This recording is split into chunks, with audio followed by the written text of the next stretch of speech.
to Dorothy? Yes, thank you. I'm ready for them now, yeah. Bye.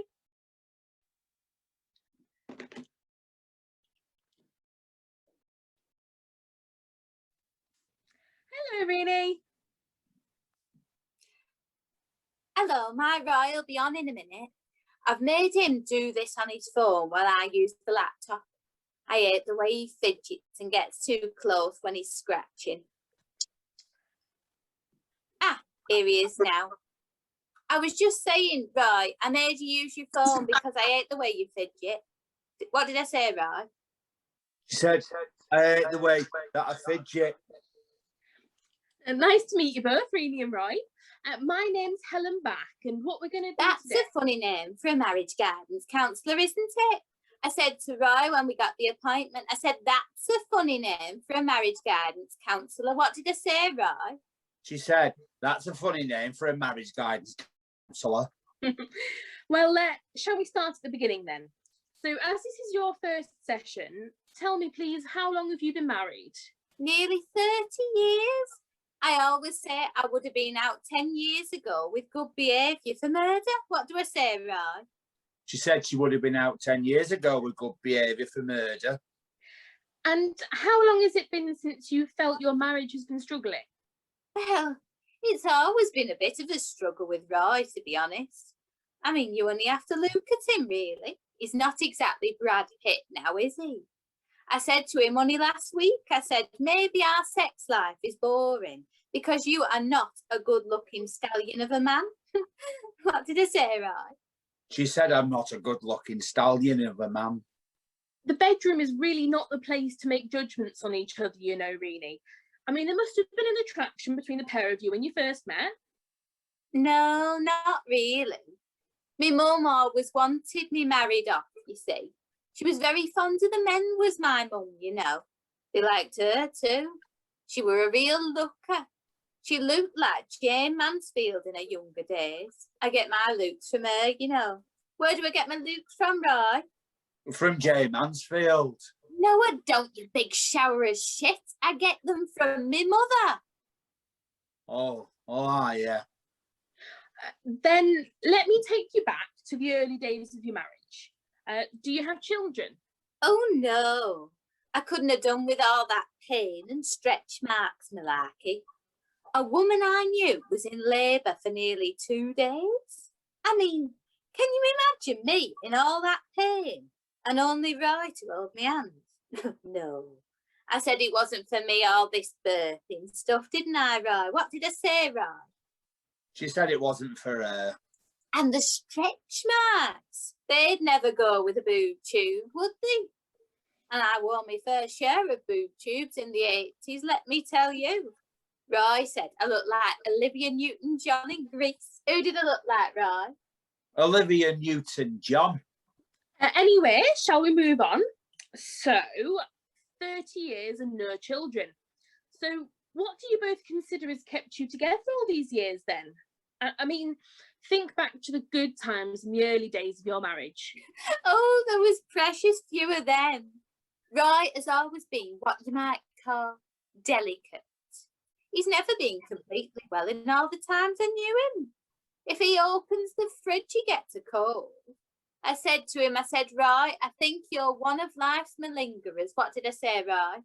She said I'm never well. I didn't say that, Roy, you hypochondriac heifer. I said you were a malingerer. Oh, right, yeah. I mean, he's got no spark, really.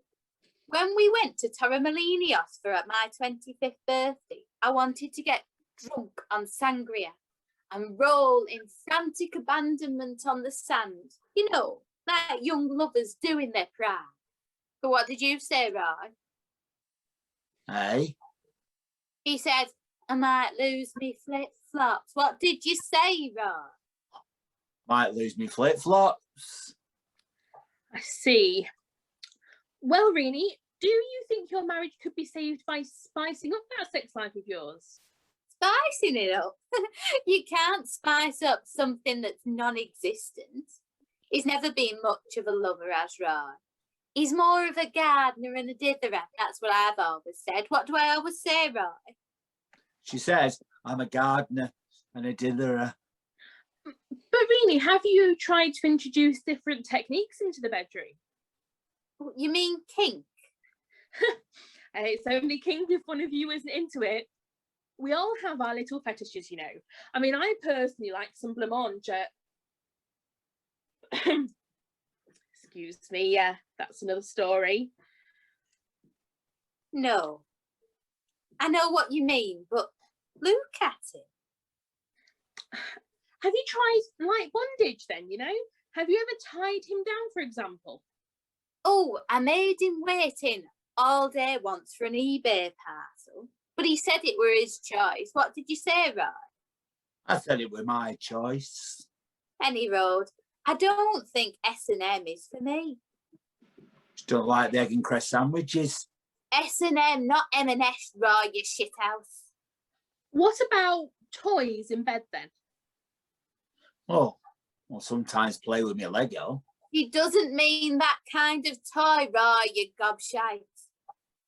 I mean, it's not that I'm against trying new things, but by the time Roy's taken off his pyjamas and his thermal vest, and his truss, I mean, the mood's gone. He even folds them and puts them on a chair. They'd never be strewn across the floor like they are in the films. I mean, I said to him, you have as much passion as a dead lobster. What did I say, Roy? I have as much passion as a dead lobster. I can see I'm going to have to put some thought into this problem of yours. Oh, it's not that much of a problem for me. But I just think I'm letting Roy down by not inspiring him to jump on me, you know. I mean, we watch Netflix together and everyone is at it. Even when they're about to die in one of them video nasty things on there, they still have hot sex beforehand. And then I turn and look at Roy and I say, should we have some cocoa? What do I say, Roy? She says, shall we have some cocoa? Well, I think we can draw this first session to a close and give me a chance to ponder on what I can do to help you. My friend Agnes has been married for 40 years. She's 65. And they still go to swinging parties. I don't know where I went wrong, to be truthful.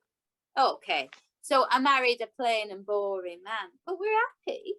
We had a lovely time in France a couple of years ago. A Frenchman started to chat me up and Roy got ever so jealous.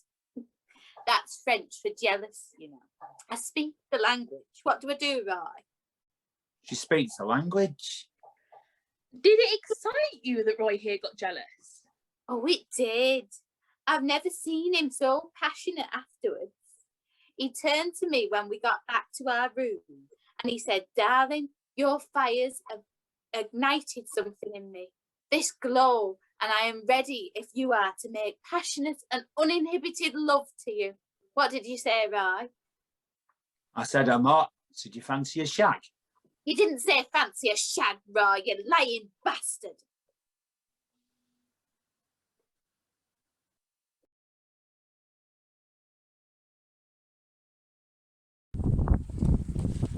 We've just come back from a trip up north. We've had a lovely time, myself and Roy. We booked on one of them pre-packaged coach holidays with a set itinerary, hotel and excursions. I said to Roy, it's a fabulous itinerary, Roy. So many excursions. What did I say, Roy? It's a fabulous itinerary. We had to get the train to Preston because that was our nearest pick-up point and the coach met us there. Well, I say us. There was myself and Roy and four others. I said to Roy, well, on first appearances, they look like two lovely couples. What did I say, Roy? They look like two lovely couples. I said to the driver, does it matter where we sit? Only Roy needs a seat with a view because of his travel sickness. He gets queasy if he can't see the horizon. What do you get, Roy? Queasy. Can't see the horizon. Well, the driver was lovely. He said we could sit anywhere we chose. I said to Roy, well, we best sit on the left going up, you get a better view. If you're on the right, the traffic's in the way of the scenery. I said, Roy, I am not sitting next to the toilet for obvious reasons. What did I say, Roy? No, I'm not sitting next to a plastic shithouse. I didn't say plastic shithouse, Roy. The hotel was in the Lake District. It's called the Lake District, but officially there's only one lake. The other 30 are tarns or meres. At least that's what the driver told us. I said to Roy, they must get a lot of rain here or they wouldn't have built all these lakes. What did I say, Roy? We must get a lot of rain. The first excursion was to Windermere. Lovely place. Lots of activities to do. Fishing, water skiing, boat trips. I would have chosen the water skiing if it wasn't for the wetsuit. It was the getting wet that put me off. The instructor though, he was all muscle and tan though, you know, sporty type, you know. I said to him, I think I'll wait till you have a dry suit. Oh, we did laugh. What did he do, Roy? He did laugh. There were lots of little cafes along the lake and the food looked lovely. I said to Roy, we could have had a lovely lunch if we hadn't brought our own sandwiches. What did I say, Roy? We could have had a lovely lunch if we hadn't brought our own sandwiches. You see, when we booked, we could choose bed and breakfast, dinner bed and breakfast, or all inclusive. Well, bed and breakfast is no good because, well, we like an evening meal, myself and Roy, and the all inclusive wasn't cheap. So I thought dinner bed and breakfast was best. I said to Roy, if we have a big breakfast and a few nibbles for lunch, we'll be okay then till tea time. What did I say, Roy? We'll get extra rolls and ham for breakfast and we can make our own sandwiches. No, I didn't, Roy, you lying bastard. The next day, we went to visit a couple of villages in North Cumbria. Funny names there, I thought. Little Cockup, then Great Cockup, and then the big one. Oh, what was it called, Roy? I'm sure it had a cock in it. I remember saying I didn't know there were so many cocks in Cumbria. Not the type that doodle-do, you know, cock-a-doodle-do. Oh, what was it? Cocker... Cocklemouth. I was just about to say that, Roy. Reminds me of that last year when we did a coach tour down south. Lots of places there with similar names. There was Bell End and Knobs End. One was near Bushy Gap and the other between Bottomsfold and Hull Bottom. There's a lot of bottoms down south.